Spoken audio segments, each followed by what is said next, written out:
नमस्कार दोस्तों, आपका स्वागत है कोडर्स क्लब की नई वीडियो में।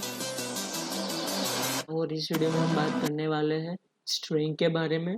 तो हम अपने पहले ही वीडियो से स्ट्रिंग को लिखते आ रहे हैं। अभी हम बात करेंगे कि एक्चुअल में स्ट्रिंग होती क्या है। जैसे हमने देखा कि एरे कलेक्शन ऑफ वैल्यू, यानी कि हम सेम डेटा टाइप वाले मल्टीपल वैल्यू को हम एरे में स्टोर करवाते हैं। तो स्ट्रिंग भी एक तरह का कलेक्शन ऑफ वैल्यूज ही है, लेकिन वो सिर्फ कैरेक्टर फॉर्म में वैल्यू को स्टोर करता है, यानी कि हमारा नाम। तो हमारा नाम एक मल्टीपल सिंगल कैरेक्टर से बना हुआ है, तो हम हमारे नाम को भी कह सकते हैं कि वो एक स्ट्रिंग टाइप का डेटा है। तो आप जहाँ में दो तरीके से स्ट्रिंग को क्रिएट कर सकते हैं। उसके पहले आपको लिखना पड़ेगा स्ट्रिंग विथ कैपिटल एस। उसके बाद आप लिखिए स्ट्रिंग वेरिएबल का नाम, जैसे हम अभी तक लिखते हैं वेरिएबल का नाम उसी तरह, इक्वल टू, फिर आपको लिखना है न्यू, जैसा मेरे में लिखते थे उसी तरह। उसके बाद लिखना है स्ट्रिंग, और जैसे आप स्ट्रिंग के पास अपना कर्सर लेके जाओगे और उस पर कंट्रोल करके क्लिक करोगे तो एक फाइल ओपन हो जाएगी। वहाँ पे आपको क्लियरली दिख रहा होगा कि एक स्ट्रिंग एक क्लास है, और उसके अंदर जो भी प्री डिफाइंड डेटा मेंबर्स होंगे, यानी कि जो वेरिएबल्स और मेथड होगी, वो यहाँ पे दी हुई है। तो इस तरह स्ट्रिंग एक क्लास है। देन सर्कुलर ब्रैकेट, यहाँ पे सर्कुलर ब्रैकेट आएगा। टेक्स्ट का नाम लिख सकते हैं जो आप स्ट्रिंग में इनिशियलाइज करना चाहते हैं। आपको वैल्यू डबल कोट्स में लिखनी पड़ेगी, अदरवाइज जावा वर्चुअल मशीन उसको एरर देगा। तो आप यहाँ पे स्टोर करा सकते हैं। लेट्स से मैं कोडर्स करवा रहा हूँ सेमी कोलन लास्ट में। तो मैं यहाँ पे दूसरी वैल्यू क्रिएट कर रहा हूँ स्ट्रिंग टाइप की, न्यू स्ट्रिंग। उसके बाद मैं सेमी वैल्यू को यहाँ पे असाइन कर रहा हूँ जो हमने str में स्टोर करवाई थी, कोडर्स। तो मैं यहाँ पे कोडर्स भी लिख सकता हूँ, या फिर मैं यहाँ पे सिंपली str लिख लूँगा। तो यहाँ पे क्या होगा कि पहले हमारी मेमोरी में एक वैल्यू क्रिएट हुई होगी जो कि होगी कोडर्स। वो वैल्यू str में स्टोर हुई होगी। उसके बाद हमने यहाँ पे फिर से एक नई वेरिएबल को क्रिएट किया str2, और उसमें हमने फिर से str की जो वैल्यू है वो असाइन की, जो कि है कोडर्स। तो यहाँ पे हमारे मेमोरी में दो वेरिएबल में दो कोडर्स वैल्यू स्टोर हुई है। तो एक तरीके से हम क्रिएट कर सकते हो। दूसरी तरीके से आप सिंपली डबल कोट्स में आप वैल्यू का नाम लिख लीजिए। उसके बाद यहाँ पे आप सिंपली str को ही डायरेक्टली वैल्यू में स्टोर कर सकते हैं। तो यहाँ पे क्या होगा कि पहले हमारी मेमोरी में कोडर्स वैल्यू क्रिएट हुई होगी और उसको हम str में रेफरेंस कर रहे हैं। यहाँ पे भी str2 भी उसी वैल्यू को एड्रेस करेगा, उसी वैल्यू को रेफरेंस करेगा जिस एड्रेस पे हमारी कोडर्स वैल्यू स्टोर हुई है। तो यहाँ पे इस केस में सिर्फ एक ही कोडर्स वैल्यू क्रिएट हुई है, और str2 दोनों उसको पॉइंट आउट कर रहे हैं। और आपको स्ट्रिंग को प्रिंट करवाना है तो आप नॉर्मल कोई वेरिएबल को प्रिंट करवाते हैं उसी तरीके से प्रिंट करवा सकते हैं। प्रिंट एलन में आप सिंपली स्ट्रिंग वेरिएबल का नाम लिख लीजिए। ये मैं यहाँ पे 2 को प्रिंट करा रहा हूँ। तो देखिए यहाँ पे स्ट्रिंग 2 में भी कोडर्स ही स्टोर हुआ है। अभी हम स्ट्रिंग से नॉर्मल str को प्रिंट करवा के देखते हैं। तो देखिए यहाँ पे str और str1 में दोनों में कोडर्स वैल्यू स्टोर हुई है। अभी स्ट्रिंग जो है वो एक इम्यूटेबल है, यानी कि हम कोई अंदर के एलिमेंट को डायरेक्टली अपडेट नहीं कर सकते जैसे हम एरे में करते थे। अगर मैं आपको एग्जांपल के थ्रू समझाऊं तो मैं यहाँ पे कैरेक्टर एरे को क्रिएट कर रहा हूँ। तो देखिए मैंने यहाँ पे एक कैरेक्टर एरे क्रिएट किया है जिसके अंदर मैंने CODERS वैल्यू को स्टोर करवाया है। अभी मैं यहाँ पे फर्स्ट वैल्यू को चेंज करवा रहा हूँ, कैपिटल C की जगह मैं यहाँ पे Y से रिप्लेस करवा रहा हूँ। अभी रिप्लेस होने के पहले हम देख लेते हैं वैल्यू क्या थी CH0 में, और चेंज होने के बाद हम देख लेते हैं वैल्यू क्या है 0 इंडेक्स पे। तो देखिए पहले इंडेक्स 0 पे वैल्यू C थी, उसके बाद हमने यहाँ पे चेंज करवा के Y कर दिए। उसी तरह हम यहाँ पे str को चेंज करवा के देखते हैं। तो str पे 0 वैल्यू को मैं चेंज करवा रहा हूँ y से। तो ये यहाँ पे हमको अभी एरर दे रहा है। तो अभी हम इसको रन करके देखते हैं। तो यहाँ पे देखिए हमें एरर आ रही है। तो ऐसे हम स्ट्रिंग को इंडेक्स से कोई वैल्यू को चेंज नहीं कर सकते। तो हम यहाँ पे कोई वैल्यू को स्ट्रिंग में चेंज नहीं कर सकते, उसके लिए आपको नई वैल्यू से उसको चेंज करना पड़ेगा इस तरह। तो इसी तरह आप डायरेक्टली कोई अंदर के एलिमेंट को चेंज नहीं कर सकते, इसलिए स्ट्रिंग को हम इम्यूटेबल ऑब्जेक्ट भी कहते हैं। अभी स्ट्रिंग एक तरह का क्लास है जो कि जावा डेवलपमेंट के समय प्री डिफाइन किया होगा। आपको कैसे पता चलेगा कि हमने जो यूज़ किया है वो क्लास है कि नहीं? तो जो जिस वक्त जावा डेवलप हुई होगी उस वक्त क्लास के नाम को डिक्लेयर करने के लिए पास्कल केस यूज़ किया होगा। तो जो पहला कैरेक्टर होगा वो कैपिटल होगा। तो यहाँ पे देखिए, यहाँ पे जो हमने स्ट्रिंग क्लास डिक्लेयर किया है वहाँ पे भी एस कैपिटल है, यहाँ पे स्ट्रिंग के लिए भी एस कैपिटल है, यानी कि स्ट्रिंग भी एक क्लास है। वैसे ही ये सिस्टम है, उसका एस भी कैपिटल है, यानी कि ये सिस्टम भी एक क्लास है जो कि प्री डिफाइन किया होगा। तो स्ट्रिंग एक क्लास है, उसके अंदर डिफरेंट मेथड है जिसको आप एक्सेस कर सकते हैं। आप पहले स्ट्रिंग वेरिएबल का नाम लिखिए, उसके बाद आप डॉट लिखेंगे। तो वैसे ही यहाँ पे बहुत सारी प्री डिफाइंड की हुई मेथड आपको दिखेगी। तो मैं आपको एक एग्जांपल के थ्रू दिखाता हूँ लेंथ को। तो जैसे एरे में हम लेंथ को यूज़ करते थे एरे की लेंथ के लिए, वैसे ही हम स्ट्रिंग को यूज़ करेंगे स्ट्रिंग की लेंथ के लिए। लेकिन उसके बाद आपको ये सर्कुलर ब्रेसेस लिखना कंपलसरी है, क्योंकि जो लेंथ है वो एक मेथड है। अगर आप कंट्रोल करके लेंथ पे क्लिक करोगे तो स्ट्रिंग क्लास के अंदर जो लेंथ मेथड प्री डिफाइन की होगी वो आपको यहाँ पे मिल जाएगा। और ये जो लेंथ मेथड है उसकी रिटर्न टाइप इंटीजर है, यानी कि ये इंटीजर वैल्यू में स्ट्रिंग की लेंथ रिटर्न करेगा। लेकिन जो एरे में लेंथ कीवर्ड था वो एक प्रॉपर्टीज थी एरे के लिए, लेकिन यहाँ पे लेंथ एक मेथड है तो हम उसके बाद सर्कुलर ब्रेसेस लिखेंगे। ये जो लेंथ है वो इंटीजर वैल्यू में स्ट्रिंग की लेंथ रिटर्न करेगा, इसलिए हमें यहाँ पे कोई इंटीजर वैल्यू में स्टोर करवाना पड़ेगा, या फिर आप इसको डायरेक्टली कंसोल पे प्रिंट करवा सकते हैं। अभी हम इसको रन करके देखते हैं।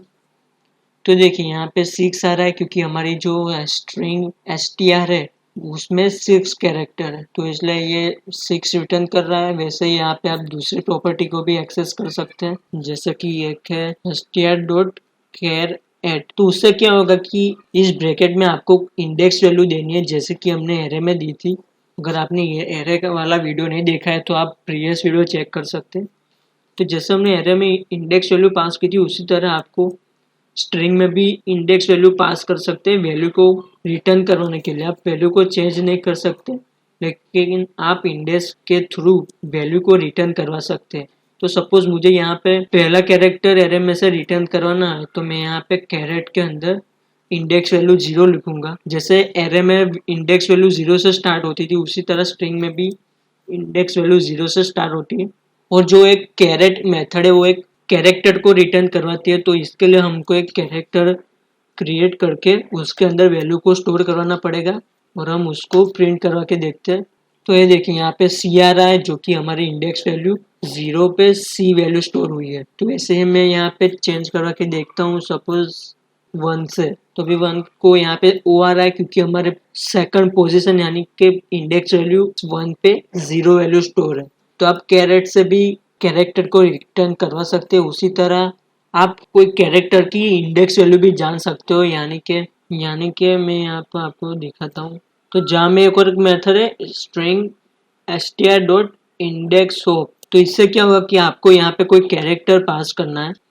लेट्स से मैं यहाँ पे डी के लिए इंडेक्स वैल्यू फाइंड करवाना चाहता हूँ, तो मैं यहाँ पे इंडेक्स ऑफ मेथड में डी कैरेक्टर को पास करूँगा। अभी हम इसको रन करके देखते हैं।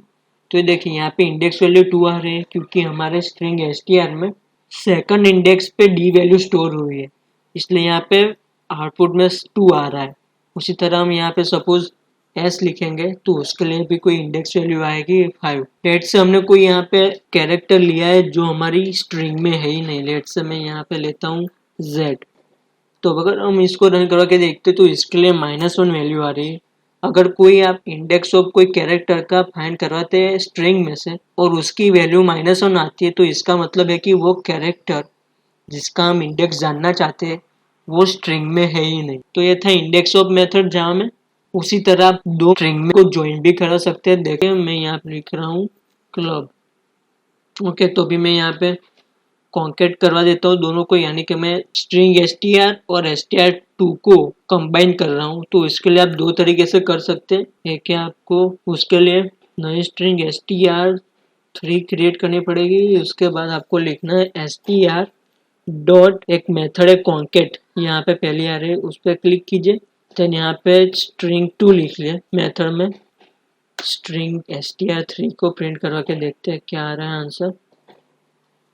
तो ये देखिए यहाँ पे आ रहा है कोडर्स क्लब। अगर आपको दोनों के बीच स्पेस रखनी है तो आप स्पेस भी रख सकते हैं। तो देखिए हो गए, यहाँ पे चेंज भी हो गए। तो उसी तरह आप नई स्ट्रिंग क्रिएट करने के बजाय आप दूसरी स्ट्रिंग जो पहले हमने स्ट्रिंग डिफाइन की हुई है उसमें भी आप स्टोर करा सकते हैं इस तरह।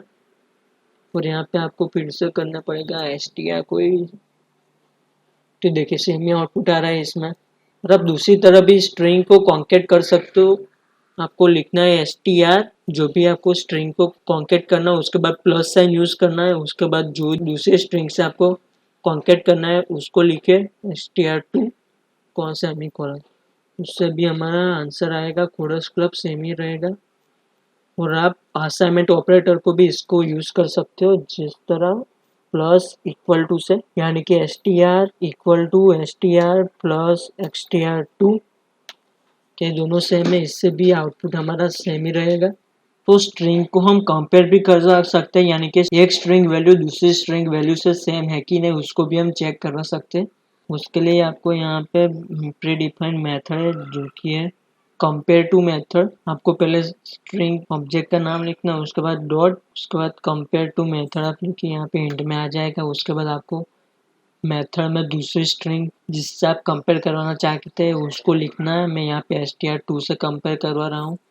तो देखिए यहाँ पे अभी कोई रैंडम से नंबर की वैल्यू आ रही है, ऐसा क्यों? क्योंकि हमने यहाँ पे कॉन्केट की हुई है तो दोनों वैल्यू अलग हो जाएगी। तो भी हम इसको रन करवा के देखते हैं। तो देखिए यहाँ पे अभी कोई पॉजिटिव वैल्यू आ रही है इसलिए हमारे मैच नहीं आ रही। अगर यहाँ पे 0 वैल्यू आएगी तो हम कह सकते हैं कि हमारी स्ट्रिंग सेम है।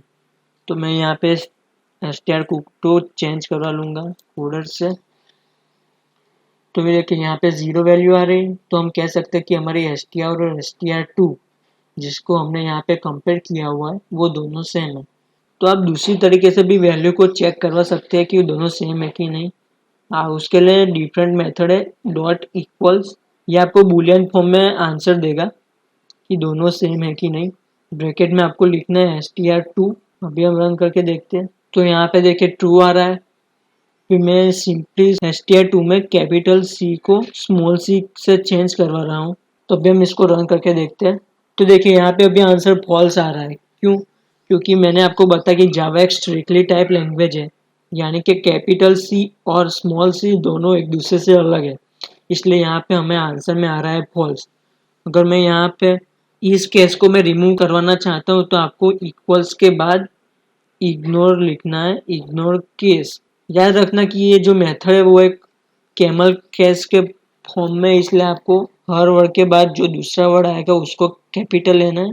तो अभी हम इसको रन करके देखते हैं। तो अभी यहाँ पे ट्रू आ रहा है क्योंकि ये इग्नोर केस कर देगा, यानी कि जो भी हमने केस अप्लाई किया हुआ था प्री डिफाइंड के स्मॉल सी और कैपिटल सी दोनों अलग है, तो उस केस को इसने रिमूव कर दिया, यानी कि अभी कैपिटल वैल्यू और स्मॉल वैल्यू दोनों सेम ही है, इसलिए यहाँ पे ट्रू आ रहा है। तो आप ऐसे ही स्मॉल अल्फ़ाबेट को कैपिटल अल्फ़ाबेट में भी कन्वर्ट कर सकते हैं। आपको पहले लिखना है str2 dot to upper case. अभी हम इसको रन करके देखते हैं। तो ये देखिए यहाँ पे हमारे स्मॉल कोडर्स को अभी यहाँ पे कैपिटल फॉर्म में आ गया सब। उसी तरह आप लोअर केस में भी कर सकते हो, उसको अपर की जगह सिर्फ लोअर कर देना है, टू लोअर केस। और यहाँ पे हम स्ट्रिंग str के लिए करते हैं। तो देखिए यहाँ पे पूरा कोडर्स स्मॉल में हो गया है, जो हमारा सी अपर केस में था वो भी अभी यहाँ पे लोअर केस में हो गया है। तो ऐसे ही यहाँ पे बहुत सारी स्ट्रिंग प्री डिफाइंड मेथड है, आप उसको खुद ट्राई करके देखिए, आप एक्सप्लोर कीजिए ये सभी मेथड को, तो आपको ये अच्छे से समझ में आ जाएगा।